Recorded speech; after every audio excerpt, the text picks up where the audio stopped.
प्यार, फर्ज और उम्मीदों के धागों से बंधे ये रिश्ते अक्सर बगावत की अंधेरी गलियों में चोट खाते हैं। एक ऐसी चोट जो पीड़ित और मुजरिम दोनों को दर्द के फंदे से लटका देती है।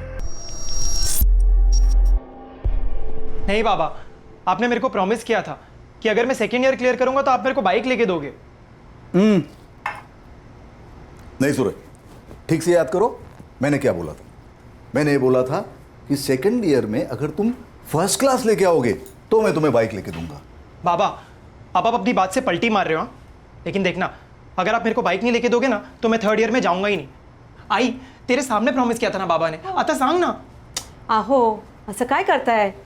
2% तो कम आहे फर्स्ट क्लास में। चाय लीजिए। घेऊन द्या ना हो बाइक, अगली बार डिस्टिंक्शन लेकर आएगा मेरा बेटा, है ना? ए, आता तू त्याची बाजू घेऊ नको, शांत रहो दादा। अगर आप मेरे को बाइक नहीं लेके दोगे ना तो फिर देखना मैं क्या करता हूँ।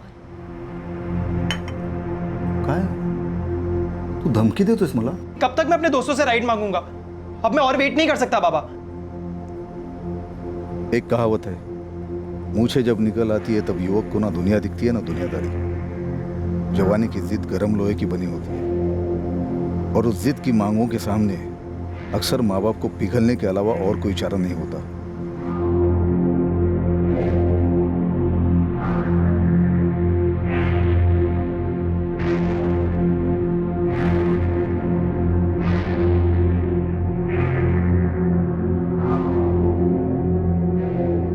रोहित, पीछे से जानबूझकर आवाज देते हो ना गौरव भैया, पनौती लगाते हो ना मुझ पर। पनौती तो तब लगेगी जब तुझे एग्जाम में वापस से अंडा मिलेगा। अरे तो ठीक है ना यार, उस अंडे का मैं आमलेट बनाकर खा लूंगा, पर आप क्यों मुर्गी जैसे फड़फड़ा रहे हो? रोहित, बड़ों से ऐसे बात करते हैं?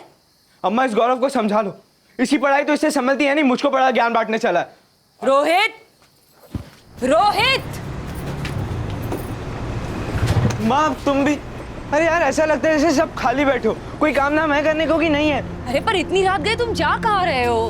अरे क्या हो रहा है रोहित? पापा, अब हाथ जोड़ता हूँ, अब आप भी मत शुरू हो जाना। जा कहाँ रहे हो? अरे यार दोस्तों से मिलने जा रहा हूँ, कौन सा महापाप कर रहा हूँ यार।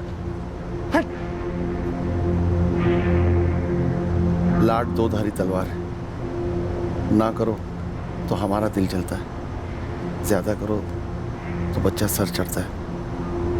कल तक जो घर का छोटा लाडला था आज बदतमीजी की मिसाल बन गया। अब करे तो क्या करें? कैसे खींचे वो लकीर लाड और संस्कार के बीच? कैसे समझाएं इस लाडले को? हम सिर्फ उसका भला नहीं चाहते बल्कि उसे जी जान से प्यार करते हैं। ये ले रे सलीम। क्या अबे सलीम, साले फिर से खा लिया था तू? सबको अपने जैसे समझा क्या?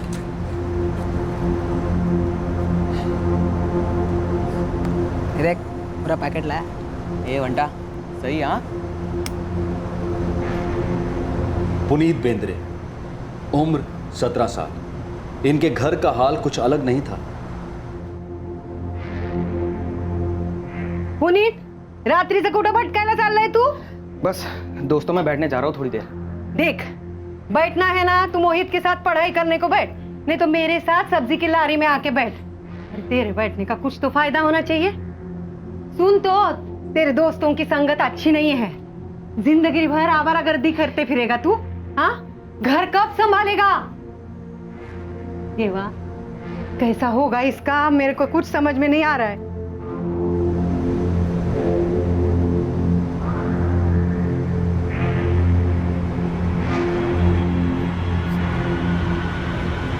क्या रे, ऐसा सिंगल ड्रिंक निकालने आता है क्या?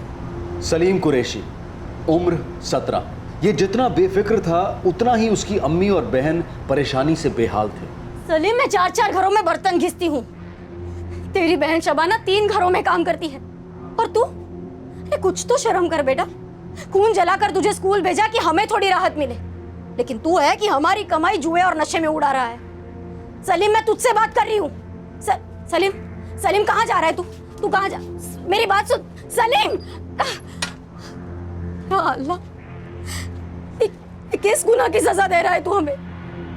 उन्हें अपने बच्चों की फिक्र थी, कुछ हद तक वो परेशान भी थे। हर माँ बाप की तरह अपने बच्चों की बगावत की चोट को वो खामोशी से सह रहे थे ताकि उनके बच्चों को कोई चोट ना आए।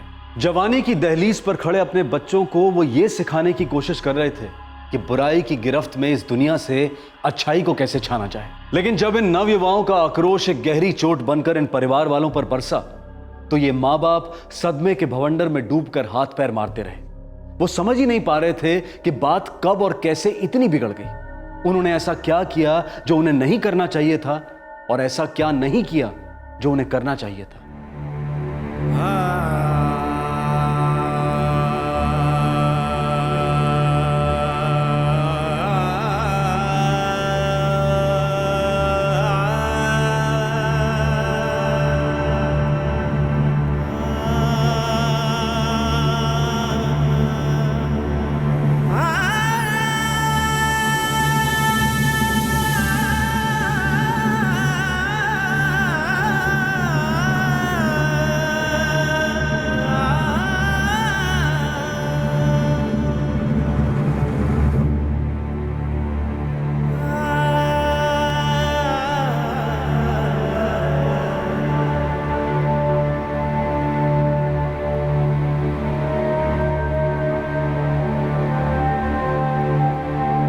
शुरुआत एक जिंदगी के अंत के साथ हुई, एक मौत से।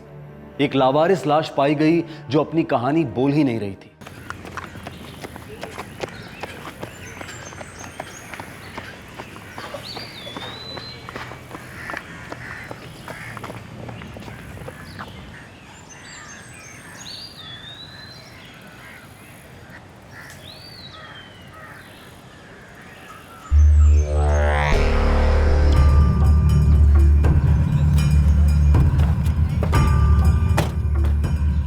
साहेब मी फोन केला होता. बॉडी कुठे? आहे सर.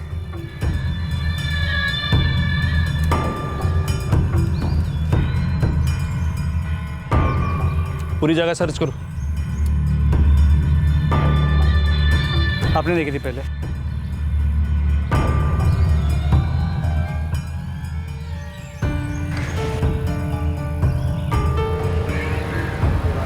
सर, बॉडी की कोई भी आइडेंटिफिकेशन नहीं मिली. कम से कम 15 से 20 बार स्टैप किया गया है. साहब 100-150 मीटर अच्छी तरह से छान लिया चारों तरफ. ना मर्डर वेपन मिला है, ना ही कोई सुराग. बॉडी फूक गई है काफी बुरी तरह. खून में अल्कोहल के स्ट्रॉन्ग ट्रेसेस भी हैं.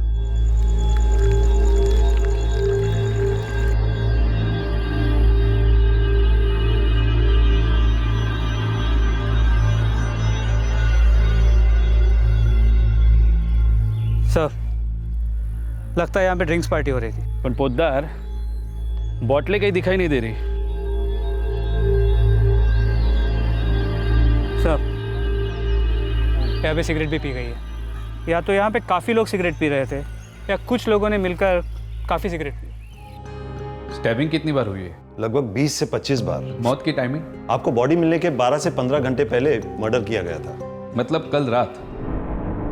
उम्र 20 से 25 साल के बीच. हमारे पास बस इतनी इंफॉर्मेशन है. उधर जितनी भी मिसिंग कंप्लेंट है सबको स्कैन करवाओ. एक भी छूटनी नहीं चाहिए. हो सर.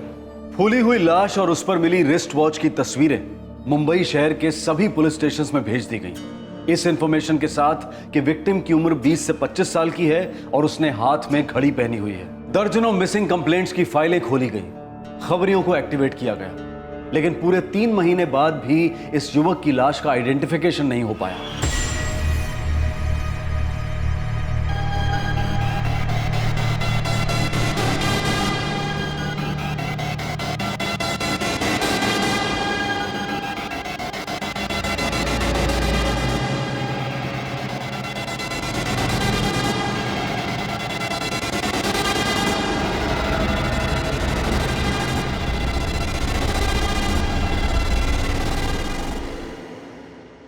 अशोकनगर पुलिस स्टेशन का ब्लाइंड मर्डर केस है सर. 3 महीने से बॉडी अनआइडेंटिफाइड है. चेहरा कुचला गया है.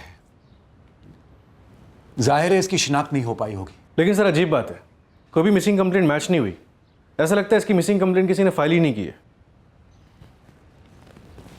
पटवर्धन, कांस्टेबल पटवर्धन को इस केस पर लगा दो. अनआइडेंटिफाइड लावारिस लाशों का एक्सपर्ट है वो.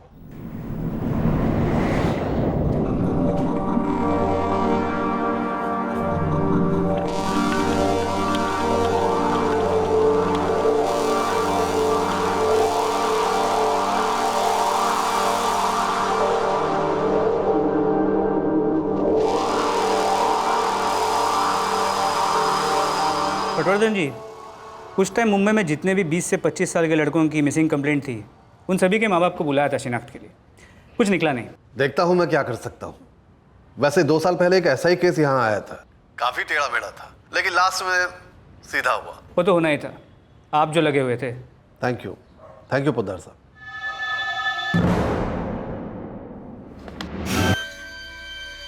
अब तो बॉडी बहुत बुरी तरह फूल चुकी है। मतलब 20 से 25 की उम्र में 19-20 हो सकती है। हो सकती है, ये लड़का 19 का भी हो सकता है शायद। हाँ, सारी मिसिंग कंप्लेंट्स की फाइलें अभी चाहिए मुझे, मतलब अभी।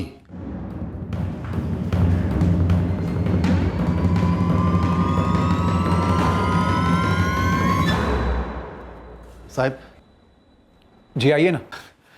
साहब, बंदा मिल गया। कौन है?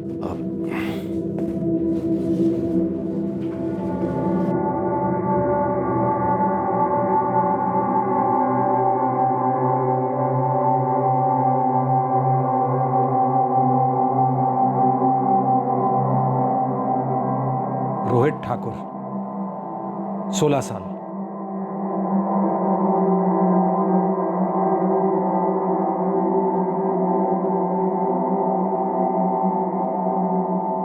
साहब, 2 साल पहले एक ऐसा ही केस मेरे पास आया था। बॉडी काफी फूली हुई थी। उसकी सही उम्र तय करने के लिए हम लोगों से थोड़ा सा चूक हो गई। मुझे लगा कहीं ये केस भी वैसा ही तो नहीं है। उस केस में भी लड़के की उम्र 17 साल थी, लेकिन देखने में वो 20-22 साल का लग रहा था। तो मैंने सही उम्र जानने के लिए 20 से 25 की जगह पे 15 से 25 की सारी फाइलें मंगवाई, मर्डर वाले दिन की, और उसके 2 दिन बाद की भी सारी फाइलों को अच्छे से छाना, और ये लड़का मिल गया। उसका बाप ऑटो चलाता है, सुरेश ठाकुर नाम है। 15 जून को कंप्लेंट दर्ज की गई थी कि रोहित ठाकुर 14 जून की शाम से गायब है। रोहित कल शाम को 4:30 बजे घर से निकला, खाने पर नहीं आया साहब। तो हमने फोन भी किया था उसको, और 11 बजे के बाद से तो उसका फोन भी स्विच ऑफ है। अब तक नहीं लौटा है साहब। सर, रोहित शाम को हमेशा अपने दोस्तों के साथ ही रहता है। आपने उसके दोस्तों के साथ बात की? मैंने बात की थी उसके दोस्तों से, वो कह रहे थे कल उनसे मिला था वो चाय की टपरी पर। साहब, बच्चा है, सिर्फ 16 साल का, बहुत ज्यादा चिंता हो रही है साहब। ये केस रामदास नगर पुलिस स्टेशन अंधेरी ईस्ट का है। मिसिंग कंप्लेंट में लिखा गया है कि दाहिने कंधे पर तिल है, और लाश के भी दाहिने कंधे पर तिल है। मुझे लगता है कि ये लाश रोहित ठाकुर की ही है। ठीक है, रोहित ठाकुर के फैमिली को बुलाओ और बॉडी दिखाओ। जी हाँ। क्या हुआ जी? किसका फोन था? क्या हुआ पापा? क्राइम ब्रांच वालों का फोन था, थाने पर बुलाया। रोहित मिल गया होगा। आने दीजिए उसे घर, ऐसी खबर लूंगी ना, हमारे ही लाड प्यार ने बिगाड़ के रखा है। हाथ से उसके ये दोस्तों के साथ मिलना जुलना बंद, नशेबाजी भी बहुत हो गई। सीधा कर दूंगी उसे, देखना आप। साहब, आप हम लोगों को लेकर कहाँ जा रहे हैं? कुछ पता चला हमारे बेटे रोहित के बारे में? ये खबर तो है, लेकिन पक्की नहीं है। समझे नहीं साहब। आपको पहले उसे पहचानना होगा।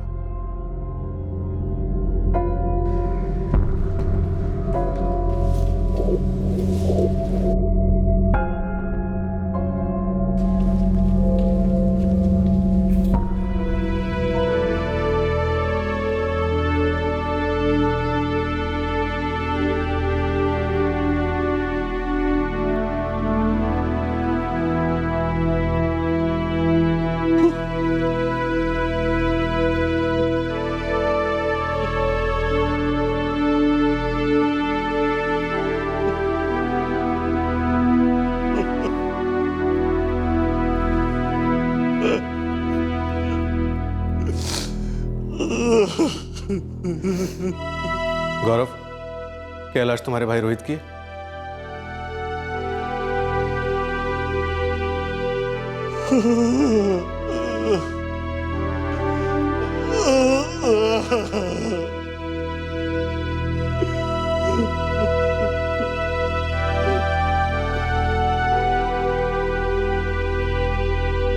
कांस्टेबल पटवर्धन क्राइम ब्रांच के वेटरन थे, जिन्होंने बड़े ही प्रोफेशनल तरीके से और अपने तजुर्बे से लाश की शिनाख्त करवा दी। पूरे 3 महीने बाद इस ब्लाइंड केस को इस लावारिस लाश को एक नाम मिला, रोहित ठाकुर, जो सिर्फ 16 साल का था। रोहित के पिता सुरेश ठाकुर और बड़े भाई गौरव ठाकुर ने रोहित की लाश को आइडेंटिफाई किया। रोहित के दाहिने कंधे का तिल और उसकी रिस्ट वॉच, ये दोनों ठोस सबूत थे इस शनाख्त में। अब दो राय नहीं थी कि यह लाश रोहित की थी। अब सवाल यह था कि रोहित को इतनी कम उम्र में इतनी निर्दयता के साथ किसने मौत के घाट उतार दिया। वो कौन लोग थे जिन्होंने रोहित की लाश के कान काटकर अलग कर दिए और उसके चेहरे को पत्थर से इतनी बुरी तरह बिगाड़ दिया। रोहित को इतनी भयंकर चोट किसने दी थी। चोट खाए हुए माता पिता और एक घायल बड़ा भाई, तीनों सदमे में थे। घर का लाडला चला गया था और वो भी इस तरह। शाम को निकला था घर से। कुछ बता नहीं रहा था कि कहाँ जा रहा है। कहाँ जा रहा है? यार टोकने की आदत नहीं जाएगी ना तुम्हारी। अरे क्यों बताऊं कहाँ जा रहा हूँ, मालिक हो मेरे। देख मेरे भाई, 10वीं है तेरी। अगर एक साल अपने आप को थोड़ा लगाम देगा ना तो जिंदगी भर घुड़सवारी करेगा। ये घोड़े गधे पर ना तुम चढ़ना, मैं तो फ्लाइट से जाऊंगा। बिजनेस क्लास का टिकट कट गया मेरा। लेकिन अभी कहाँ जा रहा है तू? अम्मा बाहर जा रहा हूँ, जैसे रोज जाता हूँ और जाता रहूंगा। हमेशा ऐसा ही करता था, बिना बोले घर से चले जाना। जी सर। तो वो गया कहाँ होगा? पता नहीं सर, हमेशा ऐसे ही निकल जाता था बिना बताए। उस दिन उसका फोन स्विच ऑफ था और जब रात तक वो घर नहीं आया तो मैं उसके दोस्तों के घर गया।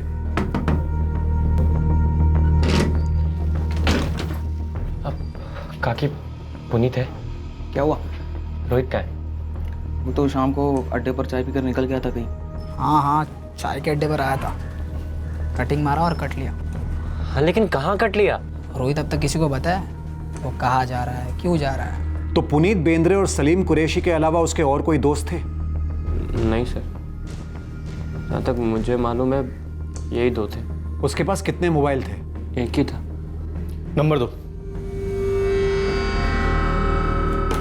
444 876787। हमने क्राइम सीन को कम से कम 3 बार पूरा स्कैन किया, लेकिन मोबाइल कहीं मिला नहीं। मतलब रोहित का फ़ोन शायद वहाँ पर था ही नहीं, या फिर हथियारा ले गया होगा।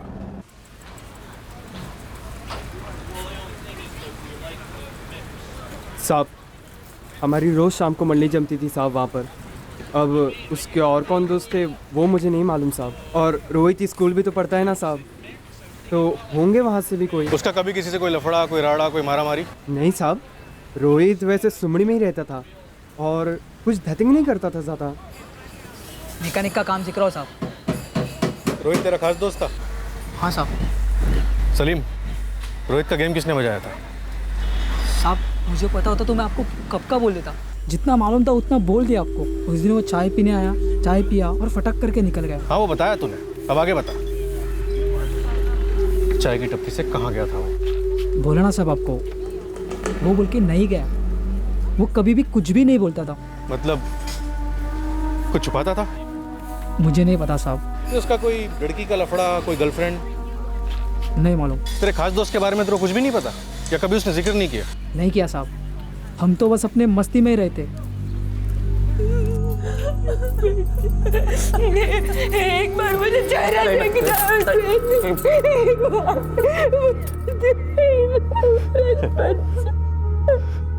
और तू नहीं देख पाएगी।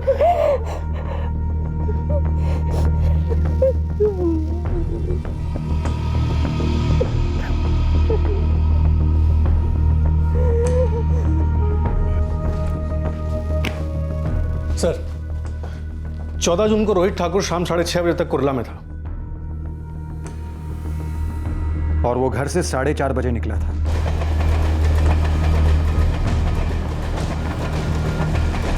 उसके बाद उसके सेलफोन का लोकेशन अंधेरीज था जहां वो रहता था। रोहित अपने दोनों दोस्त पुनीत और सलीम के साथ चाय की टपरी पर था और ठीक 8 बजे वहां से निकला। चलो भाई लोग, अपन कल टेस्ट। Bye bye. चल कल मिलते हैं। चल कल आजा। हाँ। रात के 9 बजे वो पार्क में पहुंचा, जो उसके घर से 4 किलोमीटर की दूरी पर है। पोस्टमार्टम रिपोर्ट के हिसाब से मौत लगभग रात के 10:30 बजे हुई थी, आधा घंटा आगे पीछे। रोहित शराब पी रहा था। उसके ब्लड स्ट्रीम में से शराब के ट्रेसेस पाए गए हैं। खून में अल्कोहल के स्ट्रॉन्ग ट्रेसेस भी हैं। क्राइम सीन पर से स्टायरोफोम के 4 कप्स पाए गए, सब में से शराब की बू आ रही थी। तो इसका मतलब वो वहां 3 और लोगों के साथ था। सर वो अपने 2 खास दोस्तों को चाय की टपरी पर ही बाय बाय बोल के निकला था। तो फिर ये 3 नए लोग कौन है? सर एक नंबर है 4447689888। रोहित की इस नंबर पे काफी बातें होती थी। फोन का लोकेशन कुरला है। कोई लड़की है? हाँ सर, आरती यादव। इन्वेस्टिगेशन आखिरकार एक एंगल पर आकर टिक गई थी। आरती यादव कौन थी ये लड़की जिसकी रोहित ठाकुर के साथ हर रोज और कभी कभार दिन में 2-3 बार बातें होती थी? क्या ये आरती यादव ही इस हत्या का मुद्दा थी?